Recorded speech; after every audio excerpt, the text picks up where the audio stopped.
কোচবিহারের নির্ভেজাল নির্বাচন সিরিজের দ্বিতীয় পর্বে আপনাদের ফের সবাইকে স্বাগত জানাই। কোচবিহারের রাজনৈতিক ইতিহাসের প্রেক্ষাপট নিয়ে আলোচনা করব। বিগত নির্বাচনগুলির ফলাফল পর্যালোচনা করা হবে। 1949 সাল অবধি কোচবিহারের রাজতন্ত্র ছিল। 1949 সালের 28শে আগস্ট ভারতে অন্তর্ভুক্ত হয় স্বাধীন দেশীয় রাজ্যটি। পরের বছর 19শে জানুয়ারি পশ্চিমবঙ্গের একটি জেলা রূপে আত্মপ্রকাশ করে। ভারতের প্রথম লোকসভা নির্বাচনে উপেন্দ্রনাথ বর্মন, বীরেন্দ্রনাথ কাঠাম, অমিয়কান্ত বসু কোচবিহার থেকে লোকসভাতে নির্বাচিত হয়েছেন।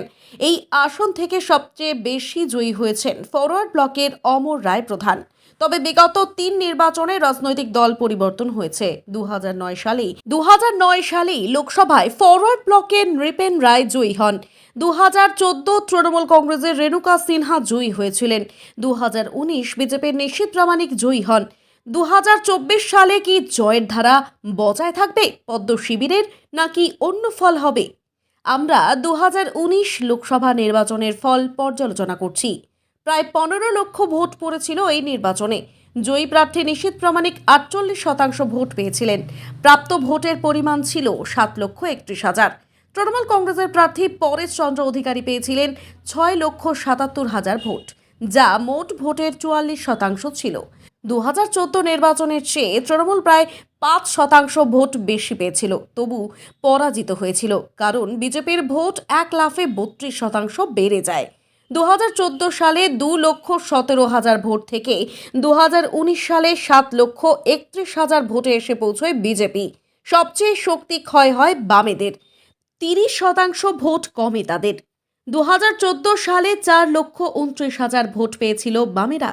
2019 সালে ভোট পায় মাত্র 46,000। কংগ্রেসের ভোট কমে 2.5%। এটা ছিল সামগ্রিক ভোট শতাংশের হিসেব।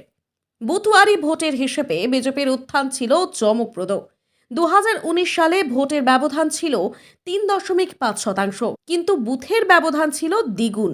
বিজেপি 63.1% বুথে জয়ী হয়। তৃণমূল 36.9% বুথে এগিয়েছিল। বাম ও কংগ্রেস বা অন্যান্যরা কেউ কোনো বুথে এগিয়ে ছিল না। তবে 2014 সালের লোকসভা নির্বাচনে কংগ্রেস 2.4% বুথে, বিজেপি 7.5% বুথে, তৃণমূল 58.8% এবং বামেরা 31.3% বুথে এগিয়েছিল।